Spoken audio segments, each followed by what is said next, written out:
গাৰ্নুম শিয়ৰি উঠা ঘটনা জন্মদিন পতা নহল ঋষিকেশৰ উপহাৰৰ পৰিৱৰ্তে পত্নী পুত্ৰক কৰিলে ভয়ংকৰ কাণ্ড ভগৱানে ক্ষমা নকৰে এনে পিতৃক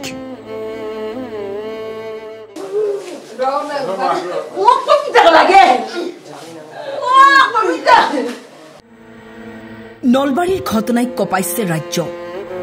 ঘৰৰ ভিতৰতে উদ্ধাৰ মাতৃ পুত্ৰৰ মৃতদেহ সুন্দৰ নৰ্মেল ভাৱে শুই আছে মাক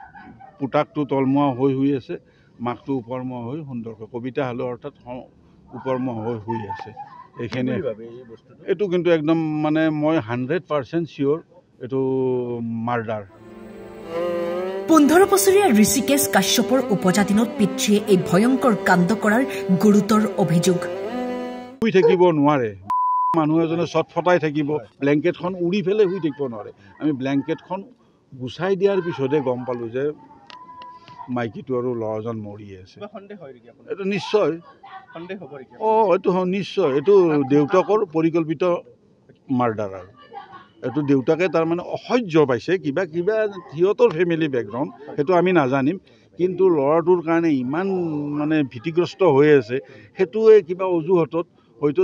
আমি তিনিওজনো আৰু তেখেত যি ওলাই গৈছে তেখেত ওলাই যোৱাটো আমি গম পালোঁ ৰাইজৰ পৰা গম পালোঁ যে তাতে স্কুটিখন থৈ গৈছে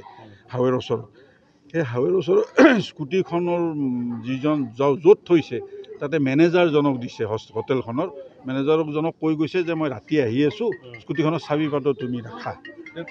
দেউতাকৰ নাম জগদীশ হালৈ আৰু ৱাইফৰ নাম কবিতা হালৈ আৰু ল'ৰাটোৰ নাম ঋষিকেশ কাশ্যপ অভিযোগ বিষ খুৱাই দুয়োজনৰে জীৱন কাঢ়ি পলাতক পিতৃ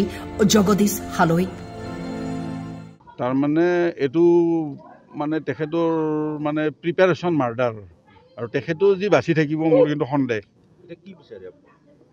ন্যায় বিচাৰোঁ ন্যায়টোতো লাগিব কি এনেকৈ কি হত্যাকাৰীক ধৰিব লাগে কবিতা হালৈক যোনে হত্যা কৰিছে কবিতা হালৈকতো আন কোনোবাৰ দ্বাৰাও হত্যা কৰাব পাৰে জগদীশ হালৈ হয়নে নহয় গতিকে ন্যায় এটা লাগিব আমাক তেখেত মোৰ ভিন্দ হয় মই তেখেতৰ মানে মিছেছৰ সৰু ভনীয়েকক মই বিয়া পাতিছোঁ মোৰ ঘৰ বনভা খোলমাৰি মোৰ নাম কল্যাণ পাঠক বিশেষভাৱে সক্ষম আছিল সন্তান ঋষিকেশ কিন্তু এই পৃথিৱীত জানো এনে মানুহ থাকিব পাৰেনে যে নিজৰ সন্তানক উপজাতিনত বিশেষ উপহাৰ দিয়াৰ পৰিৱৰ্তে জীৱন কাঢ়ি নিয়ে ন্যায় বিচাৰোঁ ন্যায়টোতো লাগিব কি এনেকৈ কি হত্যাকাৰীক ধৰিব লাগে কবিতা হালৈক যোনে হত্যা কৰিছে কবিতা হালৈকতো আন কোনোবাৰ দ্বাৰাও হত্যা কৰাব পাৰে জগদীশ হালৈ হয়নে নহয় গতিকে ন্যায় এটা লাগিব আমাক নলবাৰীৰ বৰহৰকুছিত সংঘটিত হৈছে এই ঘটনা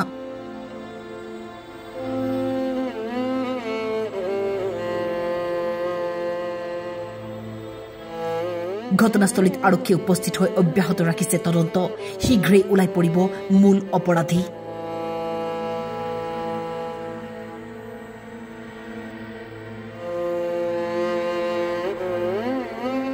নলবাৰীৰ পৰা হিৰকজ্যোতি ডেকাৰ ৰিপৰ্ট টাইম 8